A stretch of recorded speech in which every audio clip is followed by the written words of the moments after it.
J.V. Stalin. What has happened? July 23, 1917.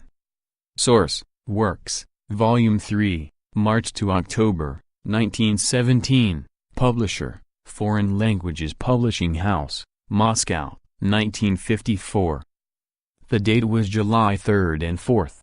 The workers and soldiers were marching together in procession through the streets of Petrograd demanding all power to the Soviets of Workers' and Soldiers' Deputies. What did the workers and soldiers want? What were they seeking to attain? Was it the overthrow of the Soviets? Of course, not.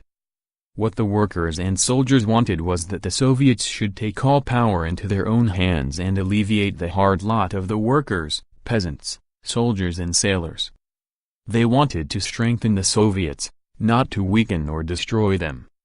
They wanted the Soviets to assume power, break with the landlords, and turn over the land to the peasants at once, without delay. They wanted the Soviets to assume power, break with the capitalists, and improve conditions of labor and establish workers' control in the mills and factories. They wanted the Soviets to proclaim just terms of peace and to put an end at long last to this grim war which is carrying off millions of young lives. That is what the workers and soldiers wanted.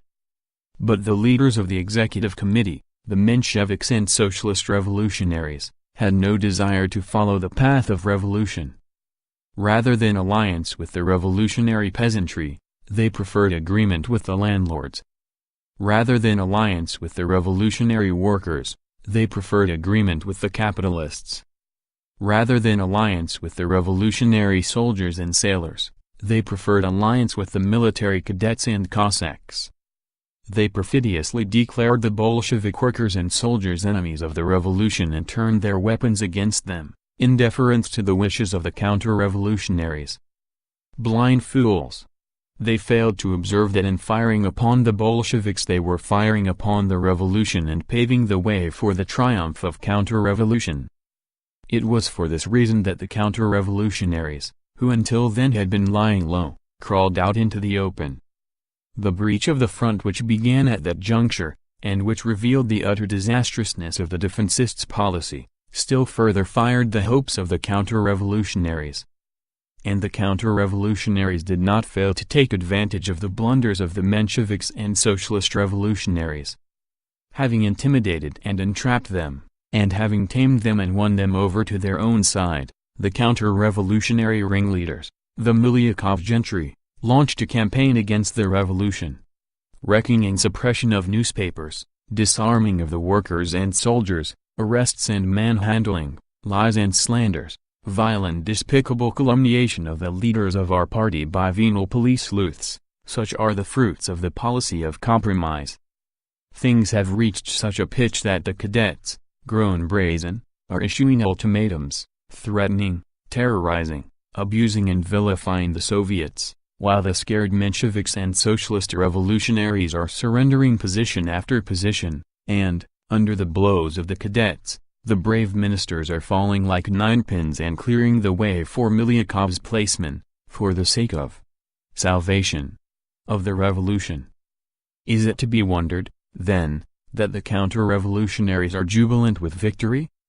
Such is the state of affairs now. But it cannot last for long.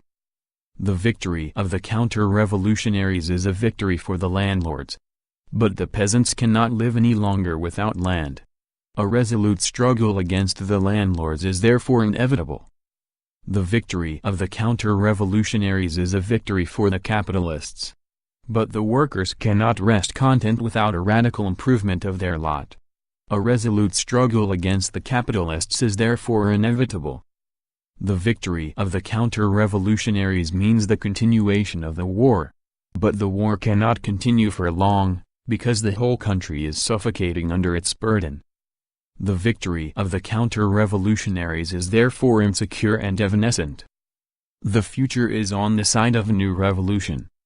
Only the establishment of the full power of the people can give the peasants land, bring order into the economic life of the country, and ensure peace, which is so essential for the suffering and exhausted peoples of Europe. Rabochy, Soldat, No. 1, July 23, 1917. End of What Has Happened by J. V. Stalin.